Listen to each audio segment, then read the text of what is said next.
Gitu Bang. Jadi dari pertanyaan saudara ini jelas seluruh umat Islam akan masuk ke dalam surga.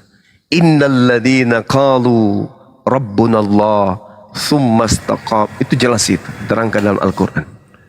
Ya, tsumma istaqamu tatanazzalu alaihimul malaikatu alla takhafu wa la tahzanu wa abshiru bil jannah. Subhanallah. Bil jannah. Ya, silakan Bang.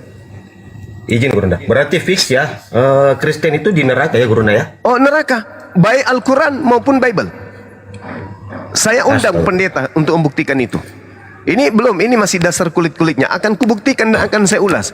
Kalau ada pendeta yang berani naik, yang levelnya pengetahuannya lebih tinggi daripada jemaat, saya buktikan Kristen itu adalah ahli neraka berdasarkan Bible. Saya pastikan, mau pendeta, mau pastor, mau lulusan luar negeri, luar angkasa, lulusan neraka, aku buktikan sekaligus kepada mereka. Tapi ilmunya harus, otaknya harus berfungsi, biar mereka paham Bible ini. Oh, kok bisa Bang Suam menemukan itu? Yes. Tidak ada yang tidak bisa ditemukan dalam Bible. Karena Al-Quran menguraikan itu. Al-Quran yang menjelaskan itu. Fawailul lilladzina yaktubuna al-kitaba biaidihim. Dengan demikian lebih mudah umat Islam yang berakal, yang memahami ilmu mantik untuk mengulas dan menguliti isi Bible itu. Sederhana. Satu poin, bukti bahwa Kristen itu adalah ahli neraka menurut Bible. Matius 23 nomor 15. Ada seorang Farisi meninggalkan Yerusalem, menyeberangi lautan, menjelajahi daratan. Apa kata Yesus? Orang tersebut mentobatkan orang di luar Yerusalem setelah dia menjadi pengikutnya. Orang Farisi menjadikan dia sebagai apa? Sebagai orang neraka. Dan 2 kali lebih jahat daripada orang Farisi. Nah, pertanyaannya, siapa orang Farisi tersebut dan apa nama pengikutnya? Jelas kan? Ada yang mau meragukan itu? Paulus ketika dia keluar dari Yerusalem mendapatkan pengikut. Pengikutnya kata Yesus adalah orang neraka. Ayo. Bahkan Yesus lebih jauh di data Matius 23 yang sama. Apa kata Yesus? Bagaimana mungkin engkau akan melalaikan dirimu dari api neraka? Yesus yang menerangkan itu. Kamu tidak akan pernah bisa meloloskan dirimu dari api neraka, kata Yesus. Kalian sungguh-sungguh tidak akan pernah lepas. Karena neraka itu adalah tempat kalian. Itu kata Yesus. Jadi kalau orang-orang Kristen ini bertanya, kemana perginya orang Kristen? Neraka. Berdasarkan Al-Quran, berdasarkan Bible. Apa kata Yesus di sana? Hai kamu ular-ular, hai kamu keturunan ular beludak, bagaimanakah mungkin kamu dapat meluputkan diri dari hukuman neraka? Sebab itu, lihatlah, aku mengutus para nabi, orang-orang bijaksana dan ahli Taurat. Separuh di antara mereka akan kamu bunuh dan kamu salibkan, dan yang lain akan kamu sesah di rumah-rumah ibadatmu, dan kamu aniaya dari kota ke kota. Siapa yang melakukan ini? Paulus. Kata Paulus, bagaimanakah mungkin kamu dapat meluputkan diri dari hukuman neraka? Jadi nggak bisa, Kristen ini nggak bisa lolos dari neraka, nggak bisa. Apapun alasannya, oh tidak Bang Suma itu enggak. Mari kita buktikan. Ini baru level dasar nih. Kita buktikan, kita ulas, kita urai. Di dalam kitab kalian itu jelas, Kristen pengikut Paulus itu adalah ahli neraka. Membantah dengan dalih, membantah dengan emosi, jengkel, kesal, marah, ngamuk, melaporkan Bang Suma penyesat, penista. Oke, tinggalkan itu semua. Sekarang tunjukkan kepada saya di mana Yesus pernah mengajarkan tentang kekristenan.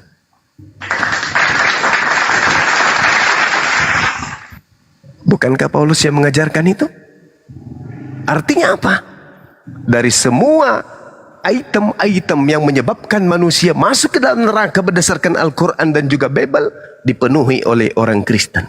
Tak ada kandidat lain dalam Bible selain Kristen. Coba. Ini masih dasar nih. Ini masih dasar. Belum kita masuk ke dalam isinya. Baru kulit-kulit luarnya. Bagaimana mungkin kamu akan meluputkan dirimu dari hukuman api neraka? Coba. Siapa mereka ini? Keturunan ular-ular. Keturunan ular beludak. Siapa mereka? Farisi. Siapa orang Farisi yang mendirikan agama? Paulus. Dan pengikut. Betul, Paulus.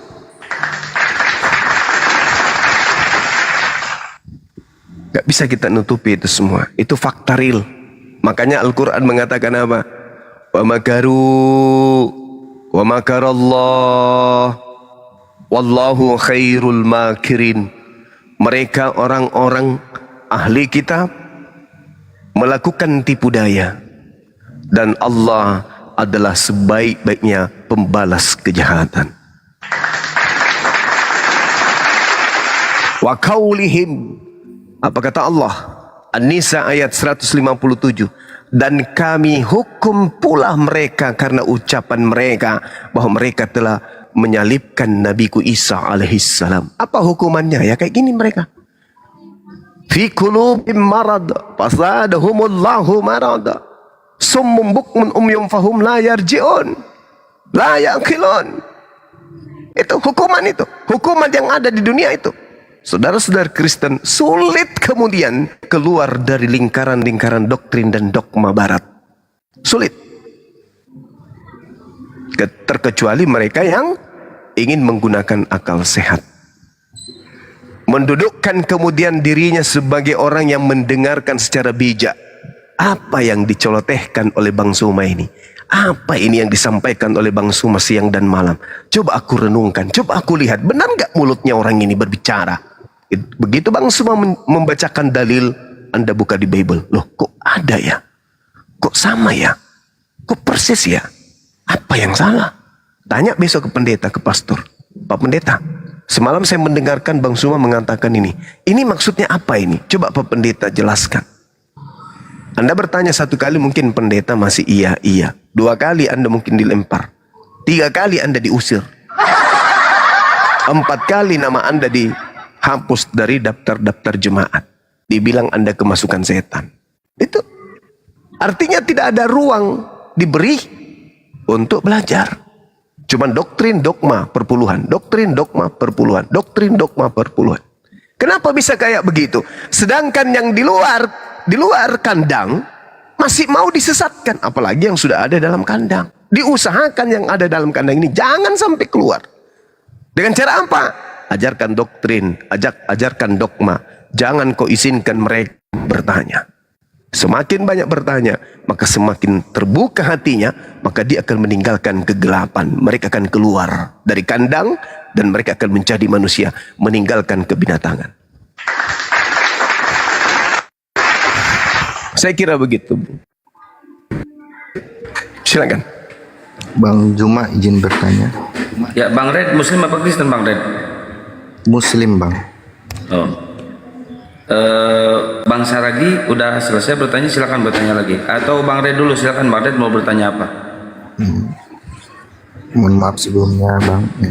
Saya cuma pernah dengar itu Yesus pernah puasa, terus pernah bersujud, pernah berhitan. Nah, itu ada dalam Bible, Bang. Kenapa umat Kristiani tidak melakukan hal seperti itu? Itu yang pertama. Terus yang kedua, itu kalau tidak salah Natal itu tradisi ya buat mereka. Tapi itu tidak dijelaskan di dalam Bimbel. Nah, kenapa mereka melakukan hal seperti itu? Sementara kalau kita umat Muslim, apa yang kita lakukan itu semua sudah tercantum dalam Al-Quran. Dan Rasul pun melakukan hal seperti itu. Terima kasih, Bang. Iya. Baik. Jadi kalau pertanyaan yang pertama tadi, Yesus itu bersyahadat. Apa itu bersyahadat? Mempersaksikan siapa dirinya dan siapa sembahannya. Yohanes 17 nomor 3. Hidup kekal itu adalah mereka mengenal dua entitas yang berbeda, tapi satu misi.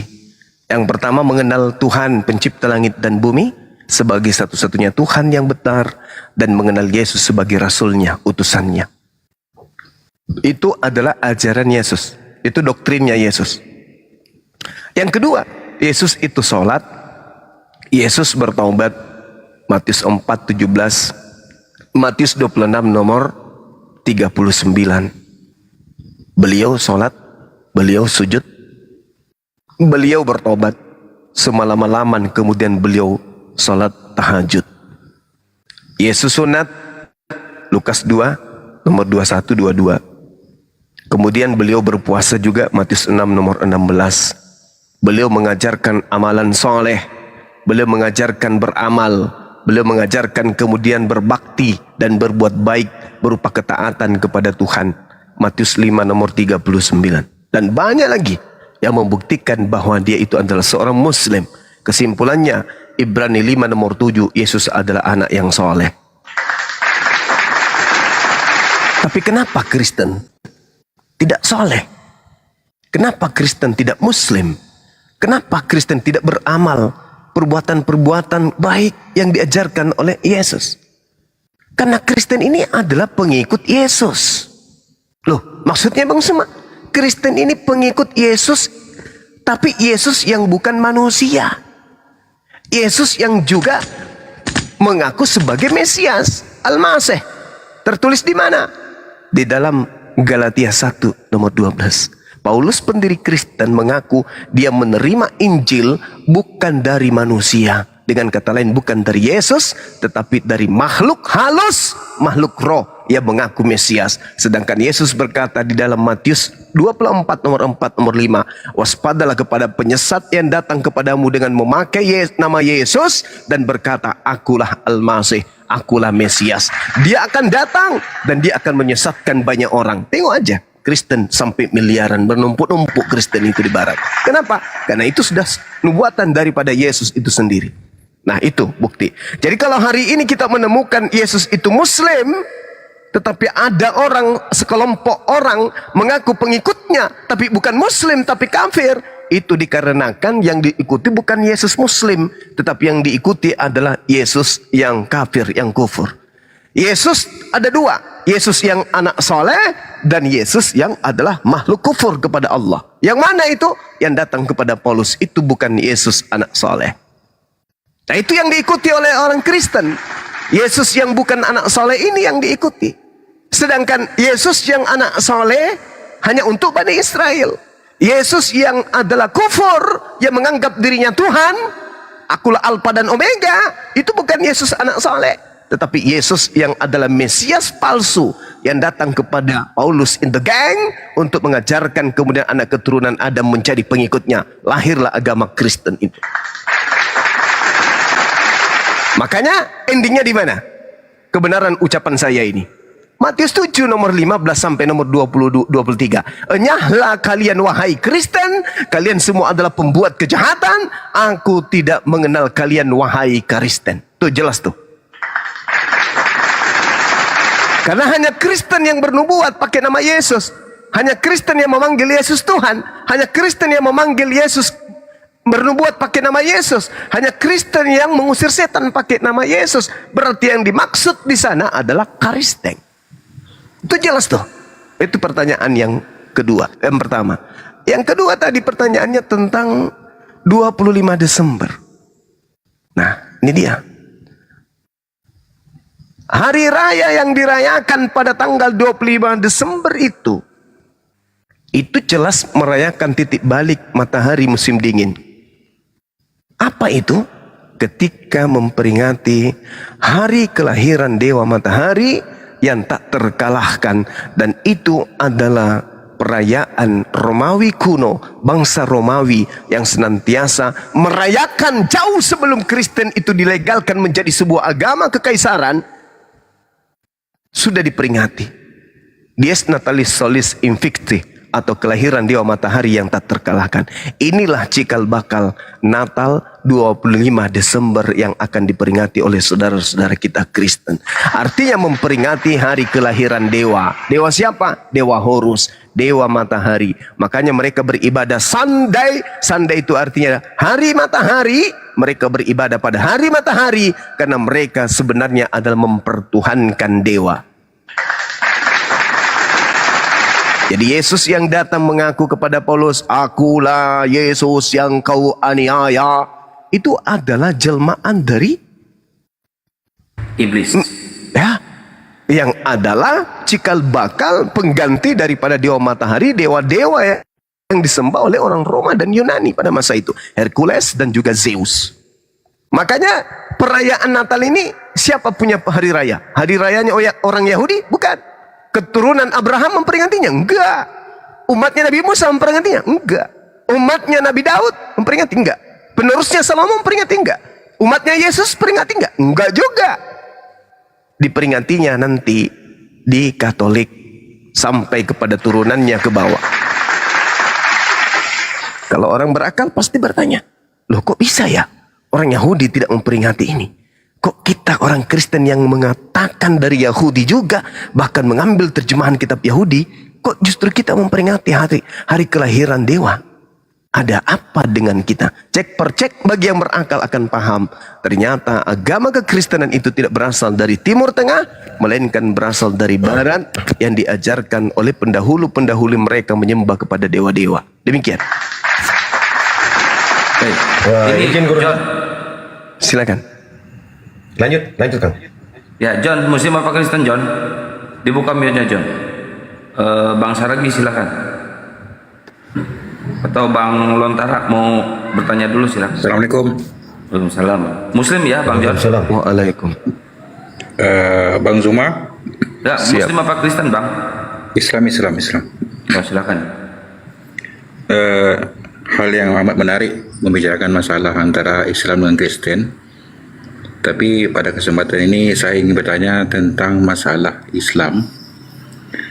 Ada hal yang agak meragukan. Mohon penguatan dari kawan-kawan, terutama dari Guru Ndazuma. Yang pertama itu mengenai turunnya wahyu Al-Quran, maksudnya turunnya wahyu itu kan random. Ayat pertama surah Al-Iqra. Surah apa ya sih? Surah Al-Alaq. Al-Alaq Pak, aduh kajian Islam lagi nih. Surah Al-Alaq. Itu di susunan Al-Qurannya itu, di mushafnya itu tidak berada di pertama. Ayat yang terakhir Al-Maidah ayat 3 kalau tidak salah saya. Koreksi saya kalau salah. Al-yauma akmaltu lakum dinakum wa atmamtu alaikum nikmati wa raditu lakumul Islam madina. Nah, yang ingin saya tanyakan,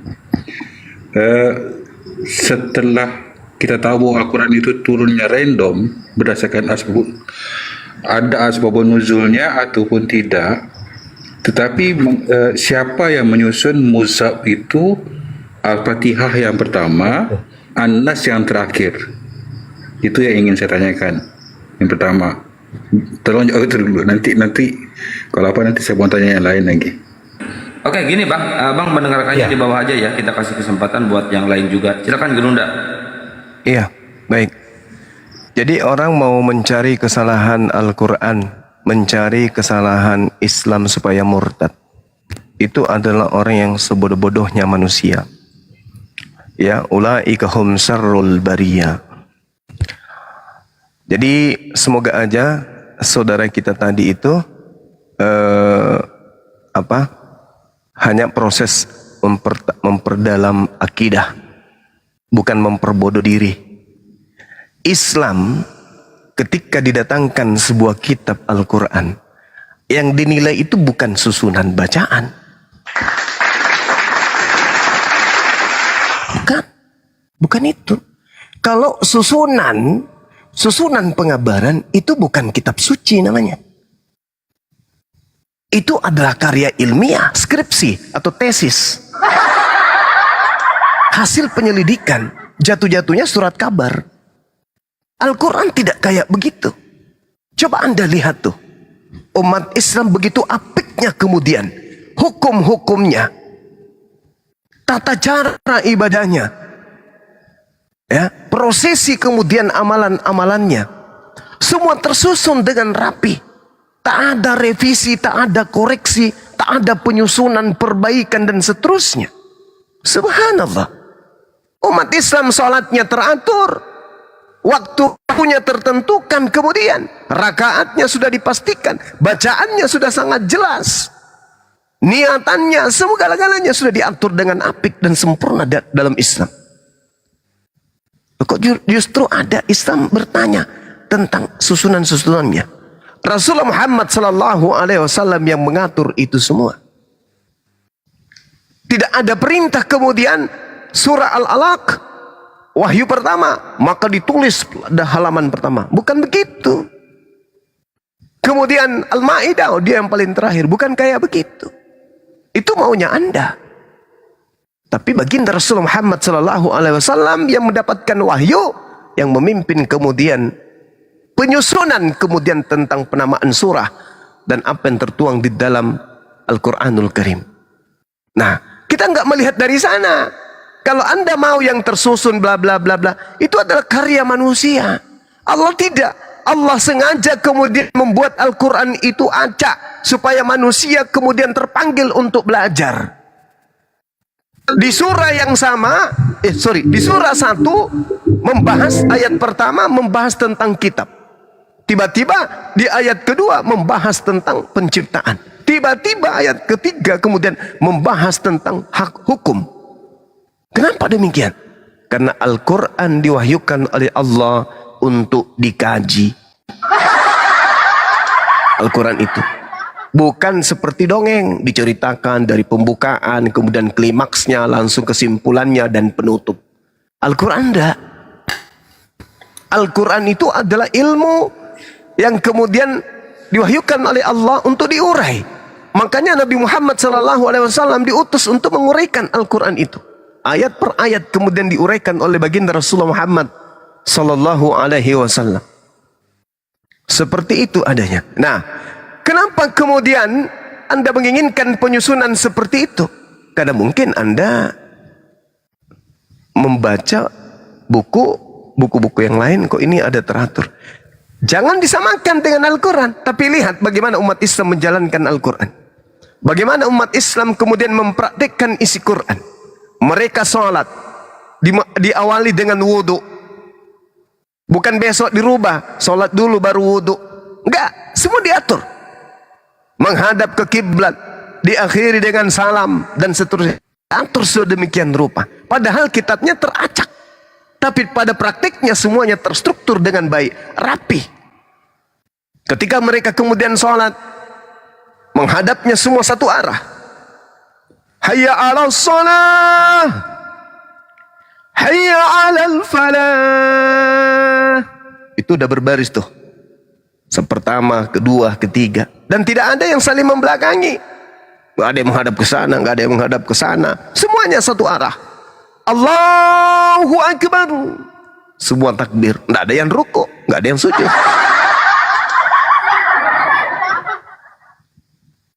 Ghairil maghdubi alaihim waladdallin. Serentak. Amin. Tidak ada yang teriak, dalam nama Yesus. Tidak ada yang kayak gitu-gitu. Tidak ada yang tepuk tangan, tidak ada. Teratur. Tidak ada yang kayak gitu. Teratur semuanya. Padahal kitabnya teracak. Kenapa teracak? Untuk merangsang akal manusia mengkaji kitab ini. Makanya yang sampai kepada Islam itu, yang sampai kepada kebenaran Al-Quran itu adalah mereka yang menggunakan akal. Karena hanya orang yang menggunakan akal yang akan mendapatkan pelajaran. Kalau orang yang tidak menggunakan akal, hanya ikut orang tua ke gereja ikut, orang tua kemudian nyembah Yesus ikut, orang tua Natalan ikut, tanpa mau bertanya, ini dasarnya apa? Ini ajarannya dari siapa? Ini siapa yang mencontohkan ajaran seperti ini? Nah itu, kalau di Islam enggak. Apapun yang kita lakukan di umat Islam itu harus didasari dengan ilmu. Tak ada yang kita lakukan tanpa ilmu. Harus semuanya ilmu. Makanya wahyu yang pertama turun itu Iqra. Baca. Kenapa harus sholat? Kenapa harus puasa? Kenapa harus zakat? Karena itu perintah. Berbeda di Kristen. Tak ada perintahnya. Yang ada perintahnya tidak dijalankan, yang tidak ada perintahnya justru dijalankan. Ya, silakan. Jordan, kau ada adab tidak, Jordan? Beliau Kristen, Bang. Assalamualaikum. Kalau Ya, Kristen itu sudah nggak tahu kami pakai adab. kau Kristen tidak beradab. Jangan kau tunjukkan kekurangan ajaran di sini. Harga yang lagi bicara itu. Assalamualaikum. Oh, dasar memang ini. CP. Diskusi aja, saudara. Diskusi, yuk. Diskusi, Kalau yuk. mau diskusi pakai cara yang beradab lah. Diskusi kita. Jangan kau praktekkan ajaran Paulus di sini. Ya, kalau mau berdiskusi, ayo tema yang paling kamu kuasai. Silakan.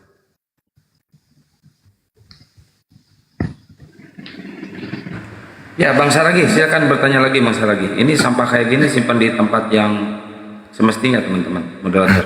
Bang Saragi. Balikin orang yang kayak gini, balikin ke kandang babi kayaknya. Di sana tempatnya gitu. Lanjut. Lanjut. Bang Juma ini banyak menyangkal tentang ketuhanan Tuhan Yesus. Tapi sebenarnya ayat tentang menjelaskan ketuhanan Yesus itu banyak gitu. Contohnya di Yohanes 1 ayat 1 itu menjelaskan. Yohanes 13 itu menjelaskan. Terus banyak lagi lah ayat-ayat yang menjelaskan tentang ketuhanan Yesus. Tuhan itu apa, Bang, menurut kamu? Tuhan adalah, Pencipta langit dan bumi. nah, Yesus adalah firman Tuhan yang menjelma menjadi manusia. kok beda tadi? Kok beda? Kok beda? Anda mengatakan Tuhan adalah pencipta langit dan bumi. Yesus adalah, kok beda? Firman Tuhan. Ya, firman Tuhan. Berarti bukan Tuhan. Dia firman Tuhan, berarti bukan Tuhan. Gimana dong? Nah, inilah yang saya katakan. Orang Kristen itu mengalami sinkretisme. Menggabungkan antara ajarannya Yesus dengan ajaran Roma. Ajaran politeisme. Satu Tuhan digabungkan menjadi banyak dewa-dewa. Tadi Tuhan adalah pencipta langit dan bumi. Waras. Ketika ditanya siapa Yesus? Dia adalah Tuhan juga, tapi dia adalah firman. Apa itu namanya? Itu namanya otak Anda robek. Tuhan itu pencipta langit dan bumi. Yesus adalah ciptaan, dia bukan Tuhan. Tapi kemudian dia dituhankan oleh Kristen. Kenapa? Karena adanya sosok makhluk halus yang datang kemudian menggerogoti Paulus yang mengaku sebagai Yesus. Siapakah engkau Tuhan? Aku adalah Yesus yang kau aniaya. Seketika makhluk itu menggerogoti otak Paulus, dan Paulus kemudian mendoktrin jemaatnya, pengikutnya Kristen untuk mempertuhankan kepada makhluk halus tersebut.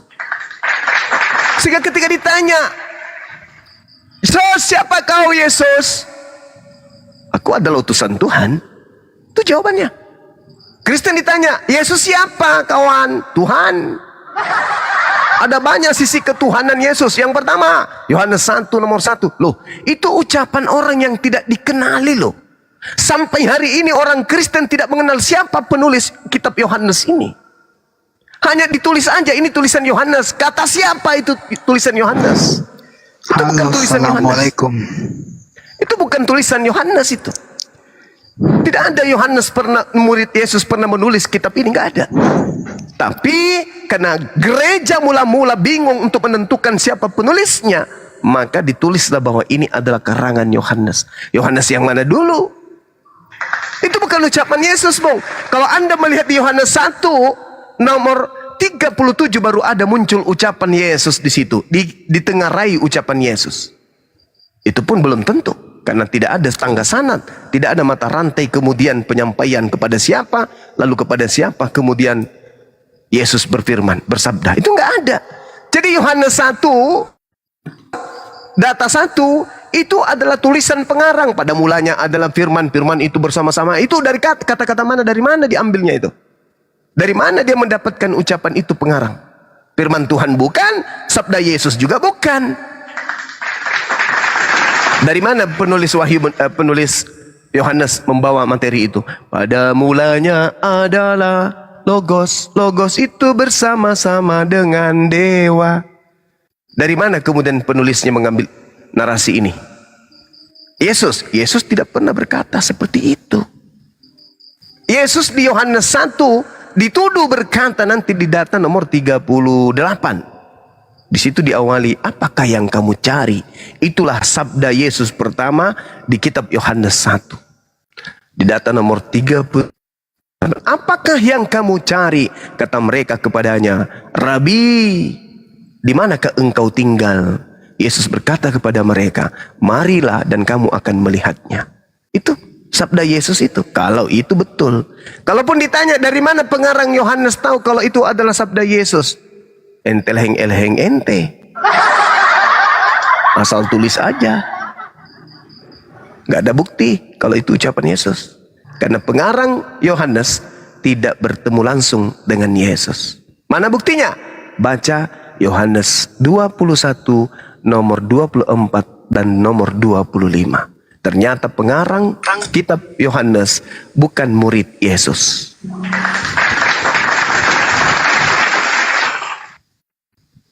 Jadi ketika Anda membawa Yohanes 1, itu tuduhan. Yang kita minta ini, Yesus mengajarkan apa kepada pengikutnya Bani Israel? Apakah dia mengajarkan Kristen? Enggak. Kristen itu pengikut Paulus. Agama baru, sekte baru yang muncul di luar Yahudi. Bukan ajaran Yesus. Makanya tak ada orang Yahudi di Indonesia ini yang datang ke Indonesia mengajarkan menyembah kepada manusia Yesus. Tak ada. Yang mengajarkan adalah Jerman, Portugis, apalagi Belanda.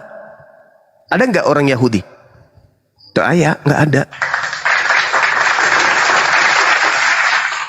Nggak ada, Bang. Jadi kalian mengikuti agama menyembah anak orang itu, Yesus yang kalian katakan, ya itu ajaran dari Barat, bukan ajaran dari Timur Tengah. Sekira gitu. Ini coba teman-teman Kristen yang ada di bawah ya. Kalau mau naik ke atas sini, contohi saudara kita ini, si Saragi. Itu Kristen yang mau belajar. Contoh itu. Kalau cuma mau mengolok-ngolok, janganlah, nggak usah naik. Mohon maaf Bang Eksis, ini suara mic-nya jangan terlalu dekat ya, nafasnya kedengaran banget. Ya silakan, Islam atau Kristen Bang Eksis? Islam. Terus nggak ngucap salam Islam? Assalamualaikum warahmatullahi wabarakatuh. Ya, ada yang mau disampaikan silakan. Tidak. Kenapa naik ke atas kalau tidak? Saya izin turunkan dulu ya Bang ya. Ini untuk oke. Dilanjut Bang Rohman silakan.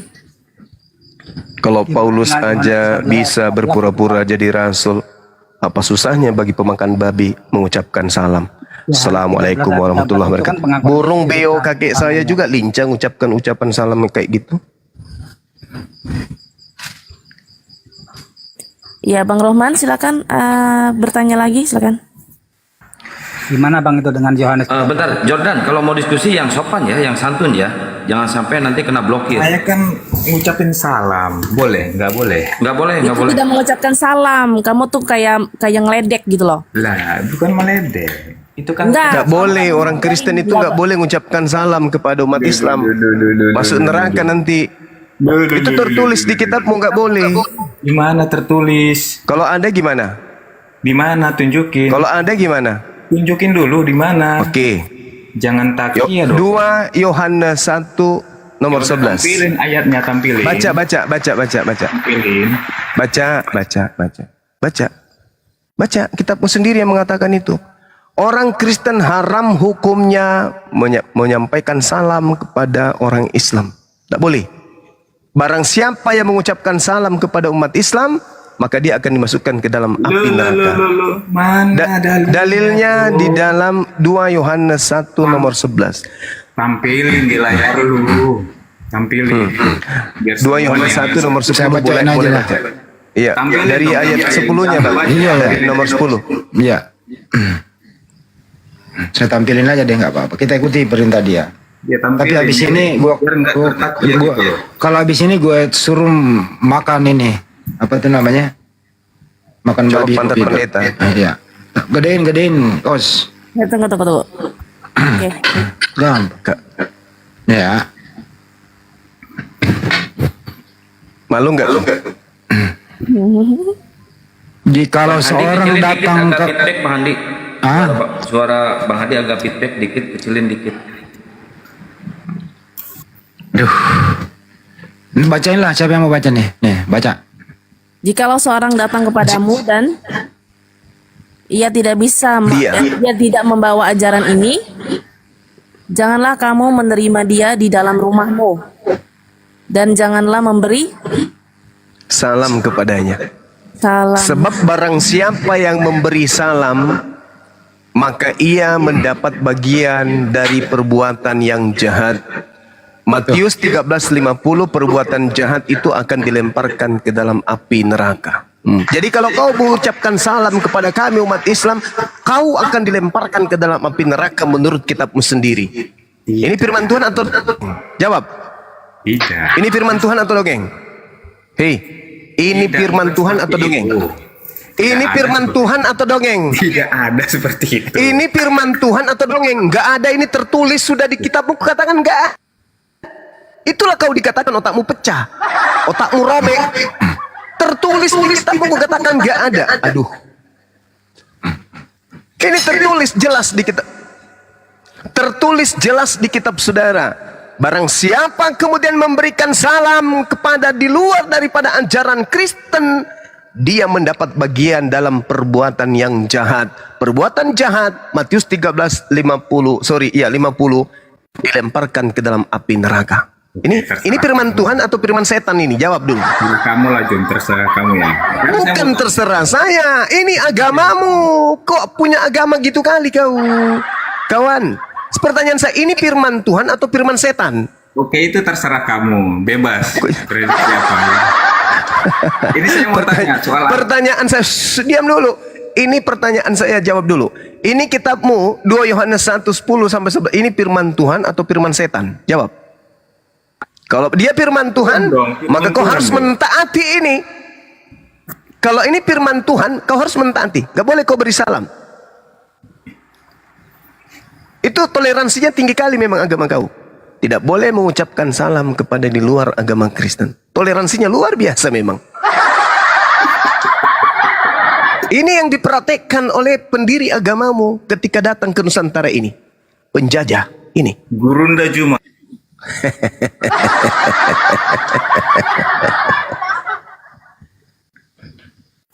Kalah deh.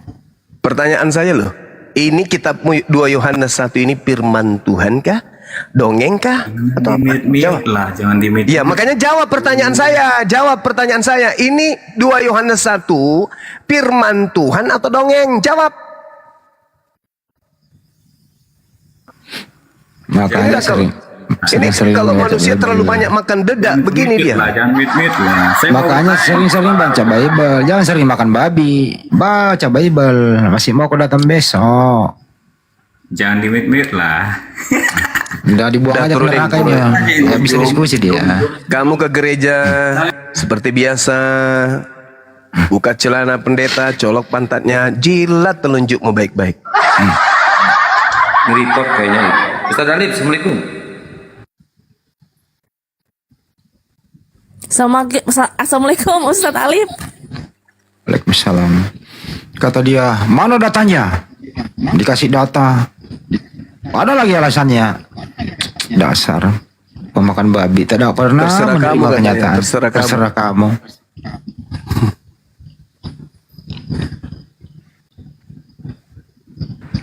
Ya, Bang Saragi, lanjut Bang Saragi. Oh ya, tadi di Yohanes 13 ayat 13 ini belum abang jawab itu tentang pengakuan Yesus tentang ketuhanannya itu.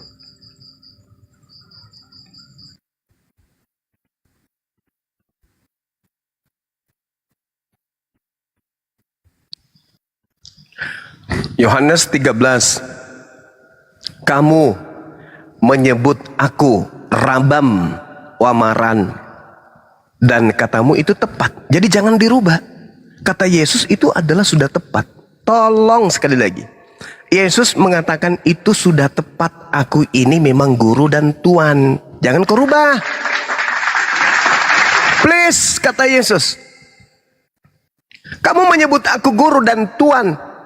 Dan katamu itu sudah tepat. Oke? Jangan kau berubah lagi jadi Tuhan. Karena Yesus sudah mengaminkan ucapan Tuhan. Kurios. Kau menyebut aku kurios. Dan katamu itu memang sudah tepat. Jangan kau rubah-rubah menjadi teos. Justru dalil ini, Yohanes 13 nomor 13 ini, Yesus menegaskan dirinya bukan Tuhan.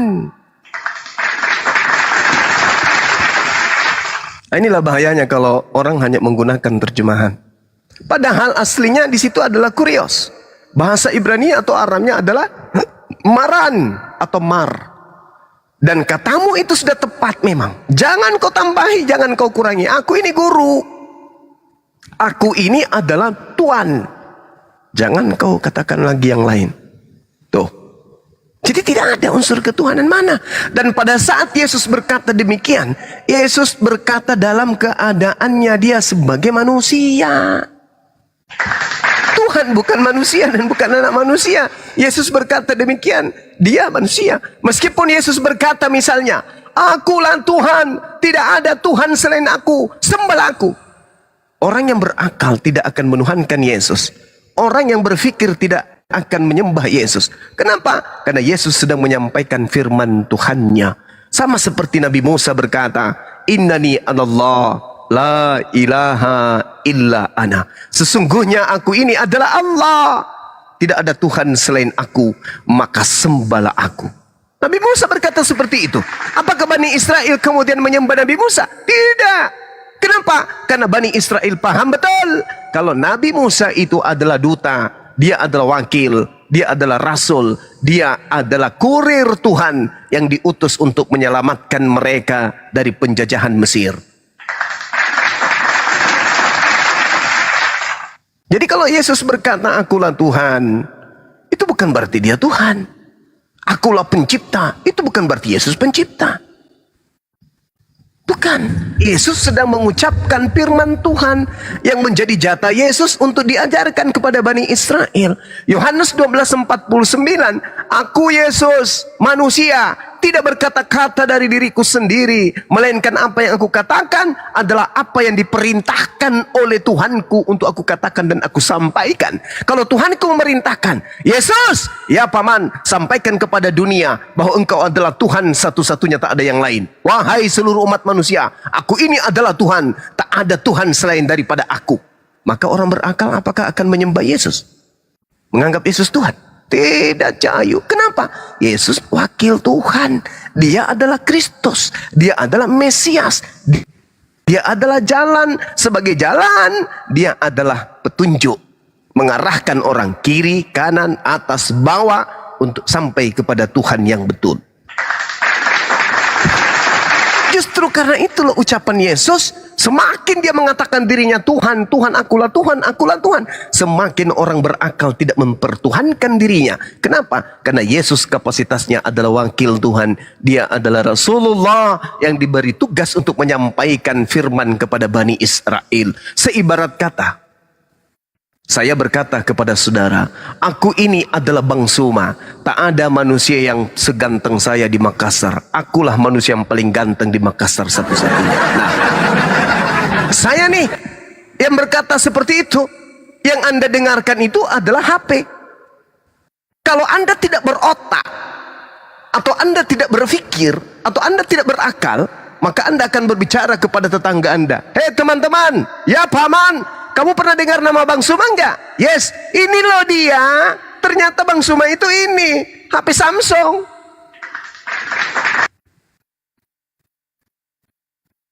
Walah, Bang Juma kena report. Tadi ada pemberitahuan si report. Tolong teman-teman dibantu tab-tab layarnya ya teman-teman ya, biar komalnya kuat dan akun narasumber juga kuat. Ini Aimi Muslim apa Kristen Aimi?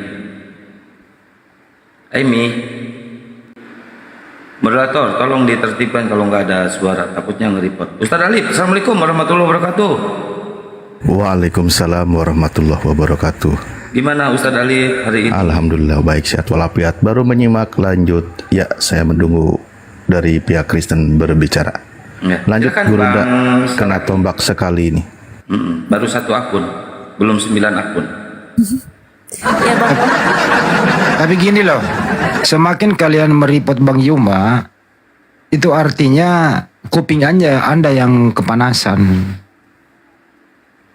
Tapi mati 1, tumbuh 1000. Bangkit di hari pertama itu juga.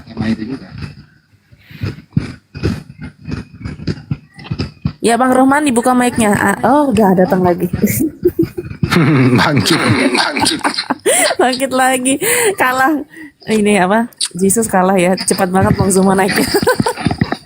Akun utama lagi yang dimakan sama Romawi di bawah. Aduh, benar-benarlah kalian ini kurang kerjaan. Sampai di mana tadi? Ya, jadi semakin Yesus Anda katakan dirinya, mengajarkan dirinya Tuhan, akulah Tuhan, semakin diyakini oleh orang berakal bahwa orang ini betul-betul adalah utusan Tuhan, bukan Tuhan. Karena Tuhan itu bukan manusia, Yesus manusia. Nah, jabatan paling tinggi untuk Yesus yang adalah manusia adalah Rasulullah. Yohanes 17 nomor 3. Hidup kekal itu adalah mereka mengenal Yesus Kristus yang engkau utus. Nah, Yesus di situ dikenal sebagai apa? Utusan. Di luar daripada pengenalan itu pasti neraka. Makanya Yesus mengatakan, enyahlah daripadaku, kalian semua adalah pembuat kejahatan. Kenapa? Karena kalian tidak memperoleh hidup kekal. Kenapa bisa tidak memperoleh hidup kekal? Karena Anda mentuhankan Yesus, padahal Yesus harus dikenal hanya sebagai utusan saja. Demikian. Lanjut teman-teman. Mungkin ada yang ingin disampaikan. Dinda Alif. Silakan deh. Tugas saya ya. Sorry. Ya Bang Sarak, silakan dibuka mute-nya Bang Sarak. Ketinggalan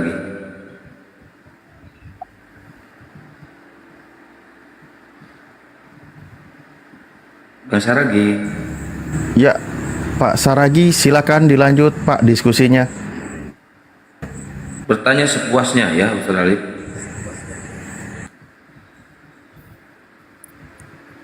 Bang Saragi dibuka mic-nya Bang. Lagi mikir dia.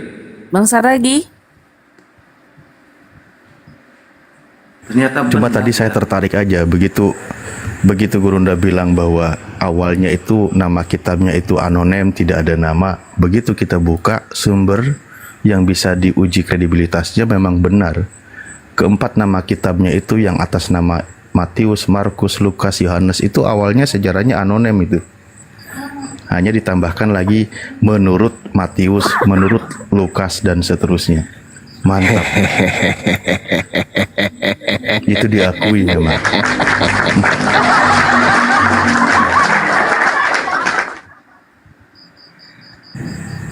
Ya Bang Sarak, silakan. Ini mengenai kitab suci.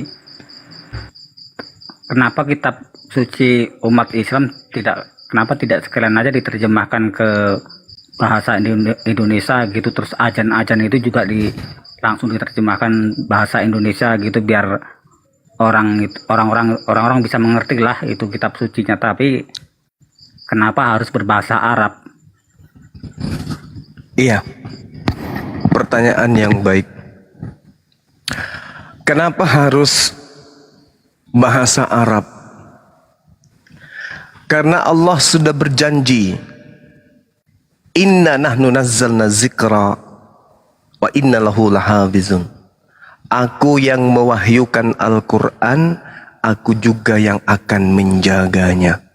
Kalau yang menjaga Brimob, menjaga Kopassus, TNI, Angkatan Darat dan seterusnya, masa pensiun tak lagi.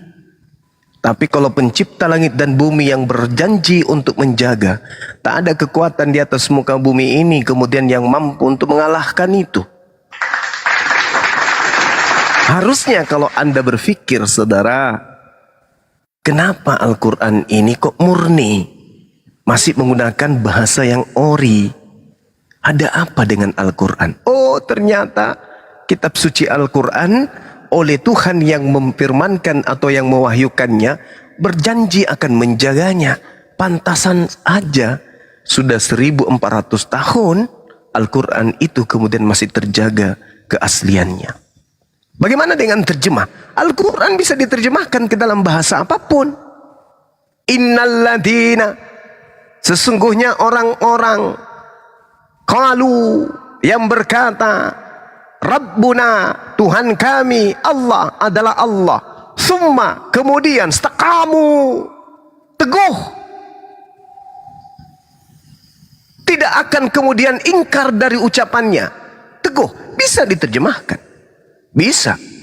Hebatnya Al-Quran, ada terjemahan, ada juga aslinya. Coba. Mau diterjemahkan ke bahasa manapun bisa Al-Quran itu. Kapanpun bisa diterjemahkan. Dan Al-Quran tidak bisa direvisi, Al-Quran tidak bisa dikoreksi. Yang direvisi dan dikoreksi itu hanya terjemahan. Kenapa? Karena terjemahan itu bukan firman Tuhan. Lah, kitabnya Kristen cuma terjemahan. Ya memang. Makanya saya katakan, kitabnya orang Kristen itu bukan firman Tuhan. Bahkan sabda Yesus pun bukan. Terjemahan-terjemahan dari tulisan-tulisan yang dituliskan kemudian manuskrip tertua abad pertama. Jadi bukan firman Tuhan Bible itu, bukan.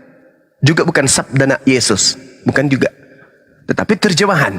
Entah itu betul terjemahan sabda Yesus, entah itu betul terjemahan firman Tuhan, tidak ada yang bisa memastikan itu.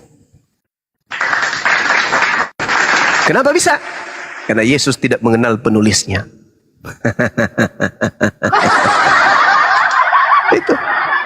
Jelas itu. Nah, sedangkan Al-Quran, innalladzina qalu rabbuna Allah tsumma istaqamu tatanazzalu alaihimul malaikatu alla takhafu wa la tahzanu wa abshiru bil jannah.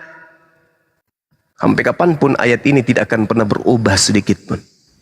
Kenapa dia dipertahankan original teksnya? Karena Al-Quran itu datang bukan hanya sekelompok orang, untuk sekelompok orang. Karena setelah Al-Quran tidak akan ada lagi diwahyukan kitab manapun.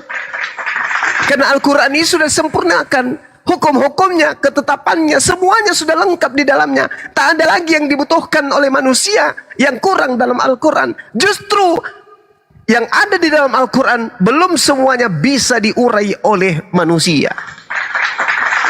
Masih ada di dalam Al-Quran yang belum diurai. Begitu manusia datang 50 tahun kemudian semakin canggih, semakin modern, maka akan semakin terungkap isi Al-Quran. 50 tahun kemudian ada temuan baru, baru kita tersadarkan, ini kan sudah di Al-Quran 1450 tahun silam.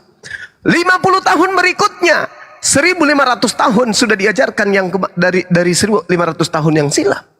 1500 sudah diajarkan masa silam, kemudian Al-Quran sudah menguraikan itu.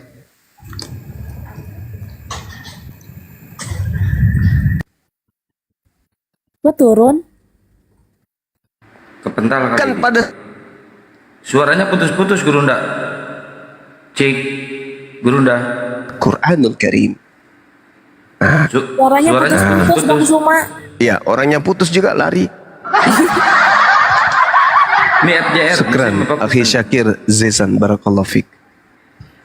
Bang VJR, Islam atau Kristen, dibuka mic-nya, Bang. Bismillahirrahmanirrahim. Assalamualaikum warahmatullahi wabarakatuh. Muslim. Waalaikumsalam warahmatullahi wabarakatuh. Nah, ini keadabnya Islam itu indah kali kan? Ada yang mau ditanyakan, Bang? Silakan. Ya, ini terkait pertanyaan yang tadi juga. Langsung muncul pertanyaan juga di pikiranku tiba-tiba gitu. Pertanyaannya gini, Gurunda. Kan Al-Quran juga pernah direvisi terjemahannya kan gitu, karena bahasa itu bisa berubah sesuai zaman. Dan aku heran, bahasa Arab ini kan di Al-Quran ini apakah memang nggak berubah sepanjang zaman gitu, Gurunda? Ya, Al-Quran ini pernah berubah kemudian. Kalau bahasa Arab mau berubah mungkin saja. Bahasa Arab itu berubah bisa jadi. Tapi bahasa Quran nggak bisa. Nggak ada yang bisa merubah bahasa Quran. Kalau bahasa Arab boleh jadi berubah. Bahasa Arab loh ya. Tapi bahasa Quran yang adalah kalamullah itu tidak akan pernah bisa berubah sampai hari kiamat itu datang. Nggak ada. Seperti itu, Bung. Oke, siap Gurunda, makasih banyak. Makasih. Ya, Assalamualaikum warahmatullahi wabarakatuh. Waalaikumsalam warahmatullahi wabarakatuh. Nah, kalau sama yang ini adabnya beda Gurunda. Ini ada Paulus nih. Ini mah pengikut setan ini. Setannya yang kuat di dalamnya. Kita usir setannya. Jordan. Jordan ini sama seperti Paulus. Paulus diceritakan di dalam Matius 12:43 sampai nomor 50. Paulus itu kerasukan 8 kali. 8 sungai, 8 sumur, 8 kali. Biarin, jangan di-kick dulu si Jordannya, biarin. Biar nggak ngantuk. Kalau sebelum. Nah ini di dalam Matius 12 nomor 43-45 jelas Paulus itu kerasukan 8 setan. Sama seperti pengikutnya Jordan. Sama Jordan pengikut Paulus. Selamat malam. 8 setan di dalam dirinya. Nah itu pengikut Paulus itu gitu. Assalamualaikum, selamat malam. Tidak bisa orang kafir itu beri salam. Dia akan jadi orang neraka berdasarkan 2 nomor 10 nomor 11. Gak boleh orang kafir itu beri salam, gak boleh. Tegakkan dulu kitabmu. Betul nggak di kitabmu itu dilarang beri salam? Benar nggak di kitabmu? Hei, ketinggian materimu, ketinggian otakmu nggak ada untuk sampai ke sana.